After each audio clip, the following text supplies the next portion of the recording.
Hey, welcome back. In this lecture, we will handle what happens when the game begins. In future lectures, we want to set up a widget that will display to the player when they can begin playing the game. For example, we can display get ready, followed by a countdown, so 3, 2, 1 for example, followed by play. During these displays, we want to disable player input, that is on begin play in the game mode.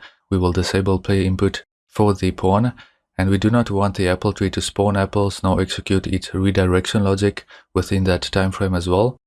Of course, that is up to you, but that is how we will set that up. To achieve this on begin play, we can disable input for the player, as I mentioned, and then we can set a timer of say 3 seconds. And when the timer runs out, we can enable the player input again and set the tree to start spawning apples and redirecting set should move to true. Alright, so that is what we will set up in this lecture.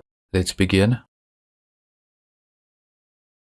Back in your Apple Picker Game Mode base interface, we are currently handling game over, that is, when the game ends. In this lecture, we want to handle what happens when the game starts. So I will declare a handle game start void function in the private section.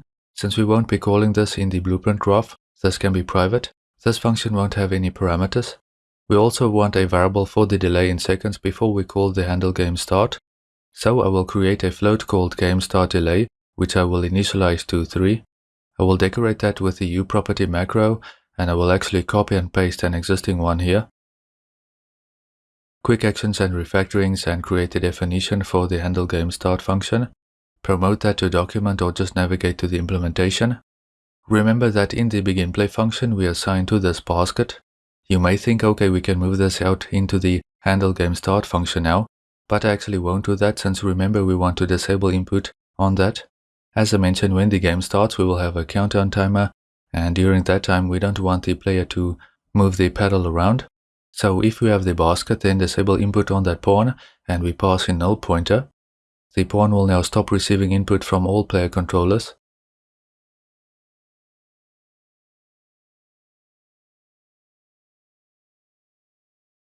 I will move the handle game start definition closer to the handle game over definition. And what do we want to do in here? Well, we want our apple tree to start spawning apples, start redirecting, and we also want to set should move to true. And then of course we also want to make sure to enable input for our player, basically the opposite of what we are doing in the handle game over function currently.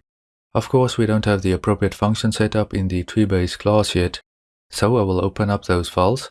In the treebase header in the public section, we have these functions, stop spawning apples and stop redirecting. For an exercise, define 2 more functions in here, start spawning apples and start redirecting. With defining, of course, I mean you should also attempt to implement the function, so what goes in the body.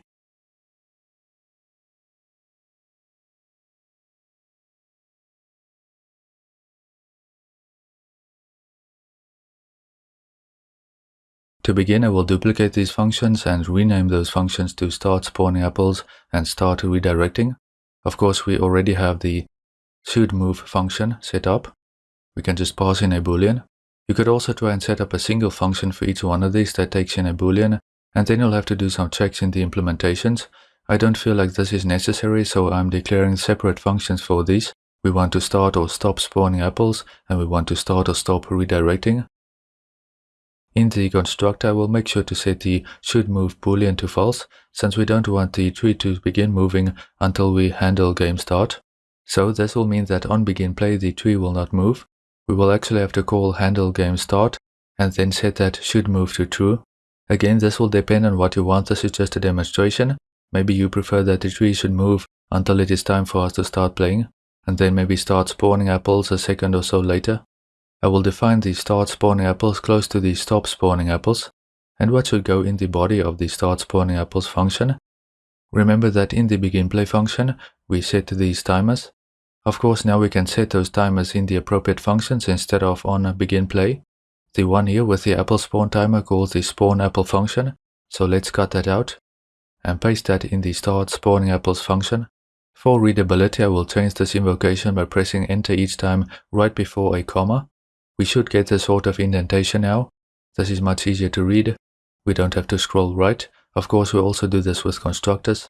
Same thing for start redirecting. I'll copy and paste that and clear out the body instead of typing out the whole thing. cut the setTimer invocation out of the beginPlay function and paste that in the start redirecting function, making sure that the function definition is named correctly, of course. I will change the formatting as before. And with this we can actually remove the starting delay if we want, that final argument, or maybe set that to 1 second. Remember that we have the game start delay in the game mode, so when that amount of seconds have elapsed, then we will start redirecting. Again, this will depend on what you want and the feel that you are going for. Here we start the timer and then in stop redirecting we clear the timer again. The same thing for starting and stopping the spawning of apples. One more thing, remember in the tick function we do this check. If the shouldMove boolean is true, then execute the offset logic. Now in the change direction function we can do the same thing. I will select all of this logic right here, all of these statements, and then right click, snippet, surround with, and select the if statement, pass in the shouldMove boolean. Only if we should move, then execute these statements, and that should be all for our tree-based class for now. Remember we declared a game start delay in the Apple Picker game mode header. It's time to use that. When do we want the timer to start counting down? Well, on begin play, right? So in begin play, let's declare an ifTimer handle. I will name mine something like game start countdown timer. At this point you may want to pause the video and set the timer yourself for an exercise, then implement the handle game start function.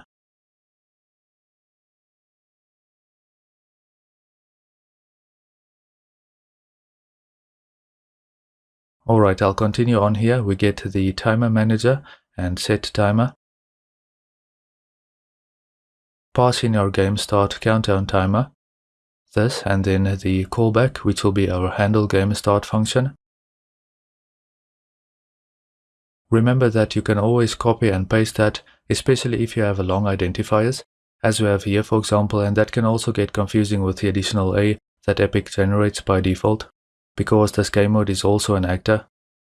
So we will pass that in, and for the delay we will pass in our game start delay. This should not loop, so we will set that to false. It is false by default, but we'll set that explicitly. With that said, what should happen when the callback is invoked? Well, let's implement that handle game start function. As I mentioned, the handle game start basically does the opposite of handle game over. So to save some time, let's copy that code over, paste that code in our handle game start function. We don't want to destroy any apples here, so let's remove the else if part. In the if check, so if we have found an apple tree, then we want to start spawning apples and start redirecting. We also want to set shouldMove to true. I'd also like to mention, here where we pass in a getWorld for the world context object, you can also pass in this. I'll do that here just for demonstration purposes. That should work fine. I'm just showing you the different options that you have. Remember, when we handle game start, we also want to enable input. Since we will disable that on begin play, we can also remove these statements, or if you want, you can set ActiveTick enable to true just to make sure. With this setup, the player will initially be unable to move the basket around, and then following that 3-second delay, we enable input. Remember, we disable input again when we handle game over.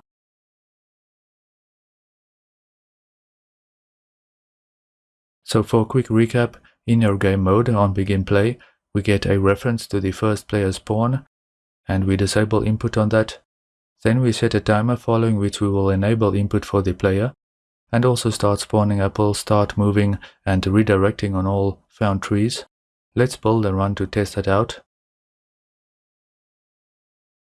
Back in the editor, if we playtest, observe that we cannot move the basket during that initial delay, and our tree also does not move, nor does it spawn any apples.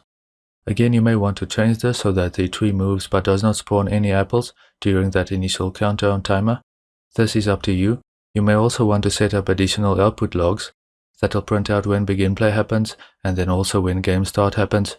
But in upcoming lectures we will set up the widget, which will make it easy for us to see, okay, this is now within that initial countdown delay, so we cannot move the basket around. I will test both the win and the lose conditions here just to make sure everything still works. To wrap up this lecture, I missed a comment previously in the handle apple quote. Why do we pass true into the handle game over? Because we win the game, right? So I'll just comment that in the handle apple lost, we lose the game if apples lost is greater than apples to lose. Okay, so we have those comments set up. Save those changes, and that will wrap things up for now. I will see you next time.